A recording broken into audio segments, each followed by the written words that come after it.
Quarterback. I'm your host, John Saranitas, and tonight I'm fortunate to be joined by Xaverian athlete. I'm calling you an athlete, brother, because I think you can do a bunch of different things. I'm not labeling you because you're an athlete. That's it. Dave, Dave Chiavegato. Dave, how are you this evening? Good. How are you? Good, good. Thanks for taking the time, brother. Greatly appreciate it. Great to see you. And before we start the conversation with Dave, I do want to remind you that we are brought to you by Complete Quarterback. Visit CompleteQB.com today for all your quarterback needs, whether you're a player, a coach, or someone who wants to transition over and coach quarterbacks. CompleteQB.com has all of the different drills, techniques, and fundamentals that you need to not only become a successful quarterback, but a successful quarterback coach. Chris Johnson's been at it for over 25 years. He truly is one of the best in the business. I swear by the product. I've coached with Coach Johnson. I've coached his camps. I know he's the real deal. If you want to teach your quarterback to play the position the right way, then visit CompleteQB.com today for more information. Dave, again, like I said, thank you for taking the time, man. Greatly appreciated. How's your offseason been so far? Are you currently playing a sport? How's it been for you thus far? Yeah, it's been very good. I played winter track and then moving on to spring track this week. It just started up. And Xaverian does team lifts Monday, Wednesday, Friday. And we get runs in the morning before school, Tuesday, Thursday. And then on the weekends, kids buy in. The younger kids have bought in already. And we run 1s, 7s, do drills. Obviously, you guys have been on one hell of a run here the last few years, back-to-back Division I Super Bowl champions. Look, the history of the Xaverian football program is well known. It's been one of the best programs in Massachusetts the last 30-plus years. What does it mean to you to go to Xaverian and play in a program like that where really, if you think about it, it's championship or bust? Yeah, Xaverian's a brotherhood, and they make that clear from day one. Coach Finaro is a great coach. He preaches that. Xaverian's a very prestigious program, and I'm just happy we can contribute to their success with 2 rings so far. Yeah, and obviously you beat your arch rival St. John's Prep 2 years ago, beat a very good Needham team this past season at Gillette Stadium in a great game, one of the better games of the week when it comes to the Super Bowls. But you're a junior, and obviously now for you, you come back next year as a senior. You're going to be one of the best returning players in the state, one of the best players in your program. How much stock do you put in, not just in terms of preparing yourself physically for the upcoming season, but also being a leader on a football team that has the potential to do something that's very rare and difficult to do, which is to win 3 in a row? Yeah, Xaverian's only won 3 in a row, one at a time. And could you repeat the question, sir? No, I mean, for you now going into your senior season, we all know what you can do on the field as a player. That's well documented. But what do you have to do beyond that now to help Xaverian get to a place where they can win 3 in a row? Yeah, the leadership last year and the year before that, we had great guys who stepped up early. And me, Gino Gioso, Christian McIntyre, we've been talking about this since freshman year that we have an opportunity to do something special here.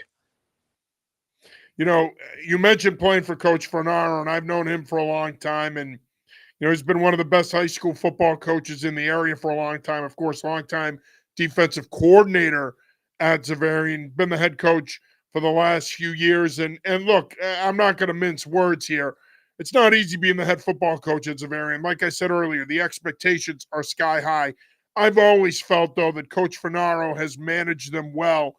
And I think the program is finally at a place now under his stewardship where you guys are Xaverian now. There's no doubt now that the program is in a place where you guys are back to competing for state titles year in and year out.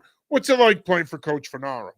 Yeah, like you said, Coach Finaro's a defensive guy. He likes to play hard. He likes to play fast. He likes attention to detail, all the little things, and he coaches us that way.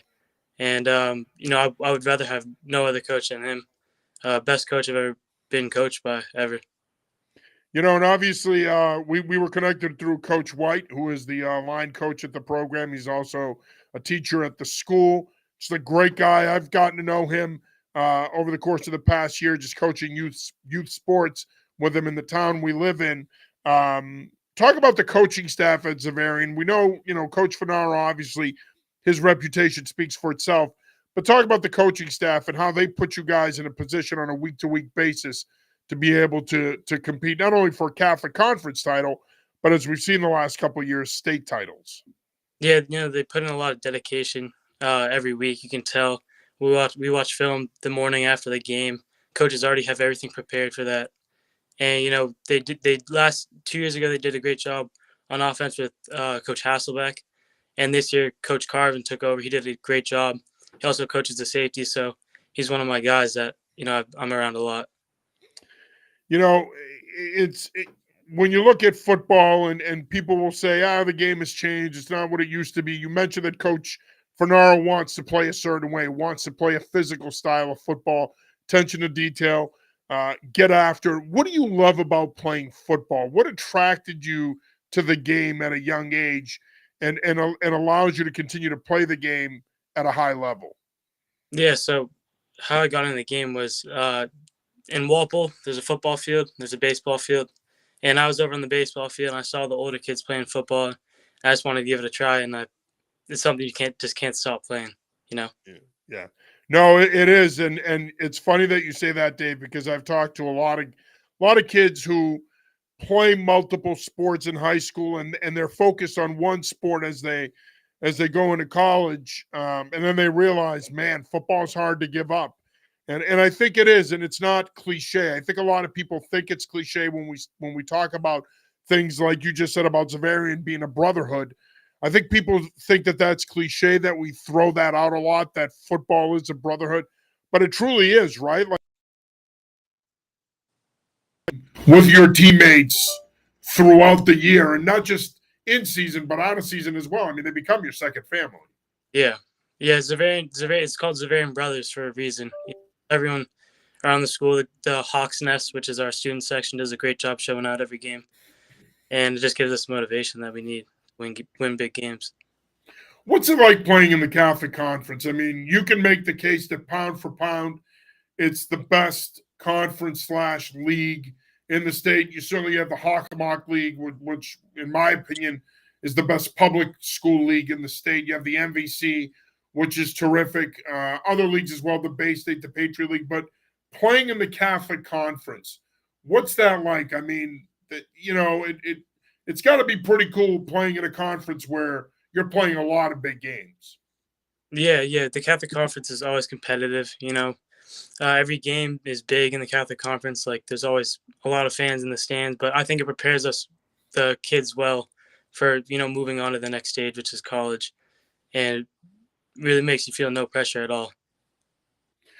Yeah, and we're going to get to that in a sec. You mentioned college. I'd be remiss if I didn't ask you, what do you love about playing football? I mean, you told me about how you got into it, but what do you love about playing football? Coach Fernando says it perfectly. Be the hammer, not the nail, and that's what I like about football. Like, the energy that you get. It's like, how can you not go run downhill and hit somebody?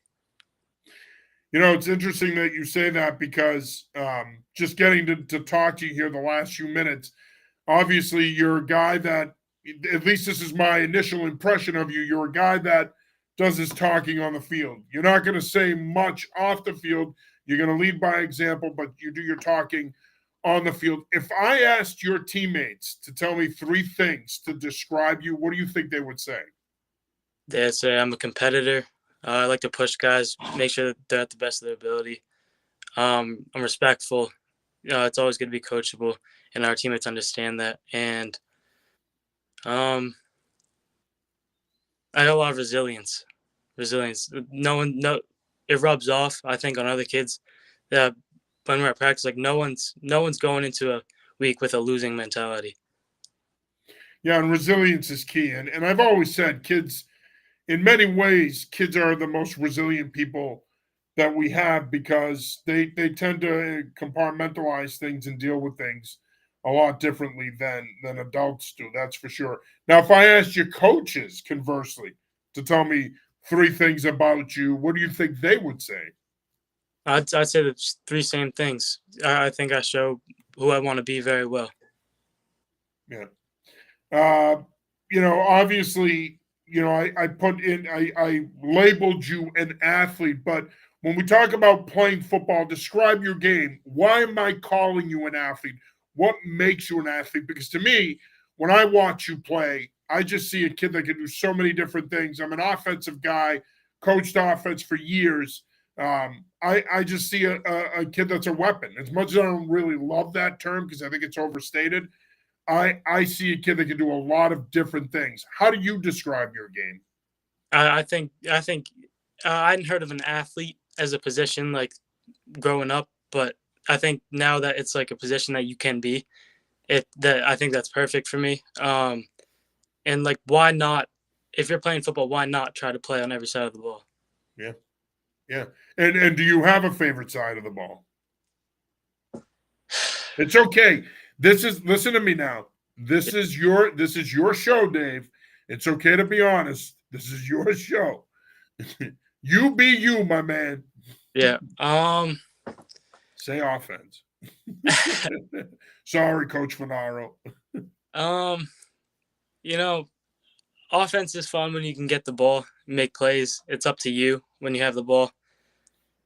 But something about defense, just like it gets me going. It gets my team like it's not football if you can't hit. Yep. Well, you mentioned the whole hammer and nail thing, like Coach Finaro tells you guys. That's really where you can deliver that message on defense. Like, look, like I said, I'm an offensive guy and I love it. And I think you can set that tone on offense too, but I'm with you. I definitely think that you set more of that tone on defense when it comes to the physical part of the game. You are watching the Recruiting Visit presented by Complete Quarterback. I'm your host, John Serenitas. And this week we are joined by Dave Chiavegato, wide receiver, defensive back. I'm calling him an athlete from Xaverian. Just a reminder, visit CompleteQB.com for all your quarterback needs. Dave, obviously you have been pretty busy with the college process. You've been able to pick up some offers. You want to let our viewers know, where are you at in that process right now? And what does your spring look like in regards to that process? Yeah, currently I have 3 offers from UMass, Army, and Air Force. Me and my dad and my mom, we talked about it before junior year started, that the junior year was going to be a big year, and we had to do it right the first time. So this spring, so April, May, is a big time for me. I have a lot of visits lined up. You mentioned you have a lot of visits lined up. Obviously, it is a big time of the year, and it is. And Dave, we're living in a time now where the way you operate as a recruit has changed because of the changes we're seeing in college football now with the transfer portal and NIL and all this other stuff. Do you talk about that with mom and dad? Do you factor that in regards to a timetable for a decision for when you want to commit to a school? Yeah, definitely. So every visit I've been on so far, it's obviously something you talk about with the coaches. They bring you through like how the recruiting process works, how playing in college works. But yeah, hopefully I'll be able to make a decision by the end of June. Be a good timeline I'd like to shoot for. And obviously, you mentioned your parents. Your family plays a big part in this decision as well. Where do they stand on it? I mean, are you going to allow that? I don't want to say allow them to make the decision, but obviously your parents, Coach Finaro, these are the most important people in this process. Are they going to influence your decision, or are they allowing it to be your decision? No, these are the people I surround myself. These are the people that I trust. I obviously value their feedback, and if they see something that I don't, I'm obviously going to take that in consideration. But these are the people that I trust. They'll definitely be a part of the process. Obviously playing football is great, and the goal is to play as long as you can and go as far as you can in regards to playing the game. But you also have to think about life after the game. You're still young, so I don't want you to start planning your future here on the Recruiting Visit. But have you thought about what kind of school you want to attend? What do you want to major in? Have you thought about, or are you strictly looking at it from a football perspective right now? Education is obviously important to the whole process. It's football's the addition to the education that you get. As of right now, I'm not really sure what I want to study in college. I think I still got a little bit of time left, but yeah. Now, obviously, you mentioned you're doing track right now, and playing 3 sports is important. You're not, while it'd be nice to, from a coach perspective, to be in the weight room and focus on football, it's also good to be out there competing and doing something else. How has playing other sports helped you become a better football player? Yeah, football is a year-round sport, and now that's how it's become at high school. So obviously you have a lot of commitment there in this winter and the spring too. But you know, when you sign up to play a sport, you play that sport, and football becomes secondary at that point. But I never stopped working. Like I said, we're in the weight room 3 times a week, running 2 times a week, throwing routes once a week at least. So yeah, playing another sport does definitely help because football is a lot of athleticism and track requires a lot of athleticism. Has it hit you yet that you are on the back end of your junior year here and you're entering your senior year, that this is you're embarking on your last year of high school? Has that hit you yet? Because when you're a kid, you think you're going to be in school forever, but then next thing you know, bang, you're into senior year. Has that hit you yet that you're almost a senior? Yeah, it actually has. All the seniors this year they go on senior, or every year they go on senior service, and they leave in March. And it's coming up to be that time, and like I've seen the leaders on our team grow, and they've taught me or they've helped me become who I am as a leader. And now I can look at it as I'm one of the leaders of the team. And me and Gino Giosa, one of my teammates, have been talking about it since got to be second grade how we were going to lead a high school football team one day. That's awesome, man. That's great stuff. Uh, well, speaking of leadership, I mean, how would you categorize yourself as a leader? How would you define yourself as a leader? Um, I definitely take after Coach now. I like to push kids hard. I think that's the only way. If kids aren't motivated, then obviously you're gonna have more problems down the line. People who aren't where they're supposed to be, and we've had great leadership in the past, like I said, with Henry, Charlie Camella, John Montero, a couple years back, and then this year Brendan Ruby, Vincent, Ethan Jean. Those guys have also helped me become the leader that I am. Now, obviously, playing football is important to you. Getting an education is important to you, but you also have to have you time. When you're not lifting, when you're not doing track, when you're not practicing or playing football, what do you like to do off the field from a hobby standpoint to keep yourself busy? Um, I'd say I know it's still football related, but like drills on the field. Me and my friend Ryan Dickow, we go all the time together every day. And that's all year round pretty much. And then in the summer, I like going on the Cape a bunch. We have a house in the Cape and spend time in the water. Nice, awesome. And obviously, every football player has their own routine. Some guys are superstitious, some guys are not. When it comes to your game day routine, are you one of those guys that's going to put your uniform out on your bed the night before the game? Are you a dream big guy, or do you take a different approach when it comes to game day? Well, I think hydration is something that our coaches preach the whole season. And the night before, you got to drink, you got to eat, you got to say your prayers. And then once it comes game day, school, it's a little hard to focus. And then after school, we got to be back. School ends at 2:30. We got to be back at 3:30 for meetings. So I don't have that much time to go anywhere. So I'll go to my grandma's down the street. She'll make me a couple of pancakes, and then I'll be back in the locker room. Speaking of that, I mean, now we're getting into the important part of the show, Dave, the food, music part of the show. But is that your week to week pregame meal, Grandma's pancakes? Yeah, it's become that. Yeah. See, now here's the thing. I think that's a perfectly fine pregame meal.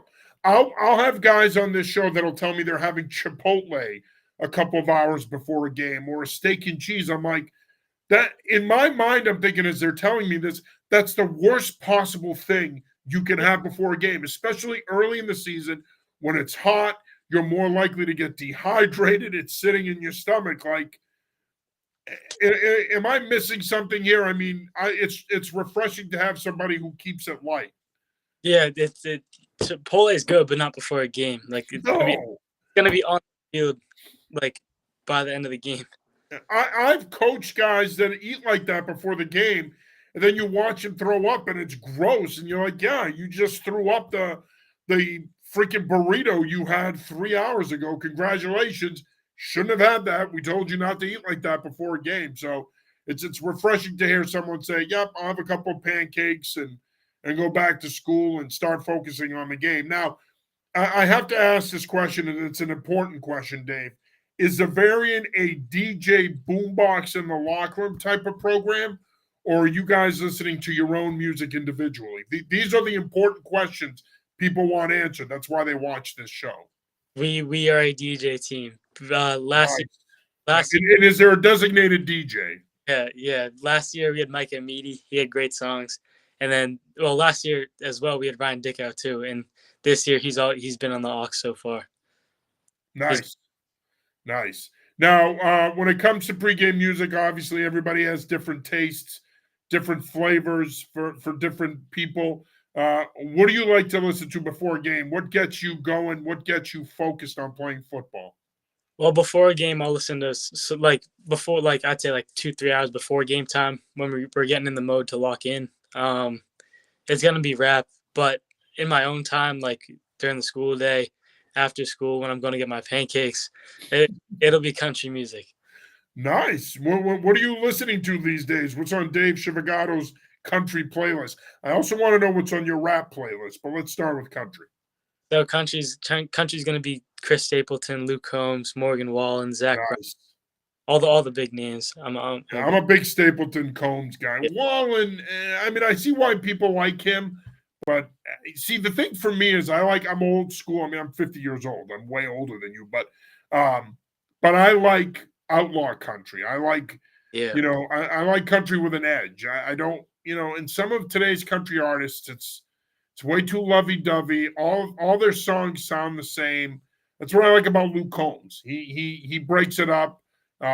Chris Stapleton, same thing. I mean, he's tremendously talented. And when it comes to rap, this is where I usually like to be educated. What are you listening to these days when it comes to rap? I mean, on my own time, I'm really country music, but when it comes to the locker room, it's usually Little Baby. Has he grown up yet, little baby? I mean, he's been around a while now. Is he a little toddler now? Where are we at with little baby's age? He's good. He's good. He's good. He's making some good songs. Little baby. All right. Who else you got for me? I mean, I don't really listen to that much rap. It's kind of I got you. locker room who put Nice. Little baby. What about NBA young boy? yeah. That's little Uzi. Little Uzi's yeah. big. I know that. See, I'm in education. I'm a vice principal, so I mean, I hear about these rappers all the time, and I'm always intrigued because, I mean, again, like I said, I'm 50. For me, when I think about rap, I think of Dr. Dre and Snoop Dogg and Nate Dogg and NWA. I mean, that's more my rap jam. I was one of the people that was excited about the Super Bowl show a couple of years ago when all of them played in it. So that's kind of me and your father. That's the rap we grew up on. That was after Coach Fanaro though. Coach Fanaro, not a rap guy as far as I can tell. I think he's probably a Sinatra, Bob Seger kind of guy. I can't see Coach Fanaro being into Lil Baby or NBA Youngboy. Just to wrap up the show here, I got a couple more questions for you. Being at Xaverian, and I've always said this. I think no matter whether you go to public school, private school, Catholic school, I mean, I think there are different types of folks when it comes to education and athletics and balancing things out and having success. Why was Xaverian the right fit for you? Why was it the right place? Because it's not the right environment for everybody, right? Like it takes a disciplined young man to succeed at a school like Xaverian. Yeah, our dean pushes a good message across that he says we're building young men here. And at first, I came to Xaverian in 7th grade for their middle school program, but I left in 8th grade because it was the COVID year. Didn't really like it. New school, like little friends. They split the grade up in half, so you only knew half the grade. So it wasn't really for me. So I went back to Walpole Middle School. And then when it came time to make a decision in 9th grade, it was between a couple of schools, but Xaverian, as much as I didn't like it in 7th grade, I saw through it a little bit, and it ended up being home. Speaking of middle school in Walpole, which middle school did you attend, Johnson or Bird? Bird. Bird, nice. I worked in Johnson. Now, of course, this was the first year of one middle school in Walpole. Dave, thanks for taking the time. Greatly appreciate it. Before we go here, though, I do have one more question for you. When you finally commit to a school, what is that program getting in you in terms of the person and the player? What kind of an athlete are they getting? Well, they're going to get an explosive athlete who's a leader, who's going to push his teammates hard. And the resilience, like I said, we're not just backing down at Xaverian. I'm not backing down as a person. They're going to get a resilient leader who's hardworking and who's going to push his teammates. Awesome. Great stuff. Well, Dave, I want to say thank you for taking the time, brother. Greatly appreciate it. And as always, if there's ever anything we can do, don't be afraid to reach out. You got my number. Feel free to hit us up if there's any way we can help. Yep. Thank you. Thanks for the time. Of course. All right. Well, that is Dave Chiavegato, wide receiver, defensive back / athlete at Xaverian. That will do it for this episode of the Recruiting Visit. For Dave Chiavegato, I'm John Sirenitas. Till next time, peace.